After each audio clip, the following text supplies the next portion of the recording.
I'm Safiya Sinclair, the author of How to Say Babylone.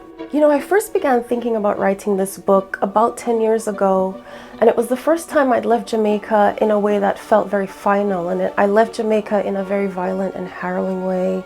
And I began to think about family. I began to think about the cycles of trauma, of what history was handed down to me. Everything that's rooted in colonialism, imperialism, racism, slavery, they call that Babylon. And so what does it mean to say it? Over the course of my life, I have gotten an education in what it means to be Rastafari. And by that, I mean what it means to be an outcast in Jamaica. I learned very closely and intimately what Babylon meant every time I stepped outside of my house. And my father wanted me and my siblings to know this and to guard ourselves from what he saw as the evils outside of our gate, the evils of the Western world, of Babylon, and those that seek to oppress us.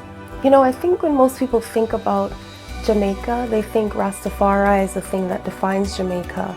And most people would be surprised to know that the Rastafari in Jamaica are historically a persecuted minority. Over the years, since the founding of the Rastafari movement, they were hounded by the British government, still under colonial rule. They were kicked out of their homes, turned away from their families, forbidden from walking along the beach sides, forbidden from having jobs. And this led the Rastafari to turn away from everything connected to Western society, which they call Babylon. And so, I began thinking about writing the book about 10 years ago.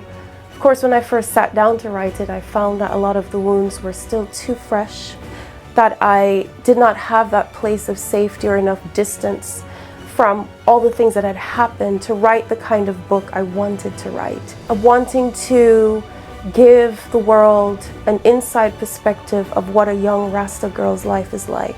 What are her dreams? What are her desires? Who will she be in the world?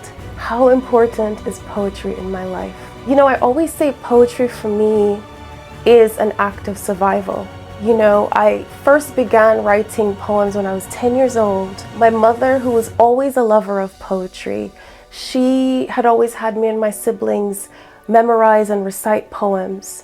And when I was 10 years old, I had this very harrowing experience at school where a girl I thought was my friend told me she didn't want to be my friend anymore because I was a Rasta. And I was completely wounded.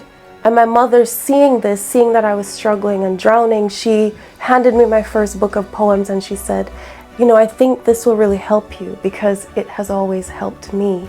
And I remember reading that first poem and feeling all the ache and all the wounds really evaporate from me and alchemize into something better, into something good. And I saw what poetry could truly do. And I, after that, wrote my very first poem. And I like to say this changed the trajectory of my life, that what my mother gifted me that day was gold.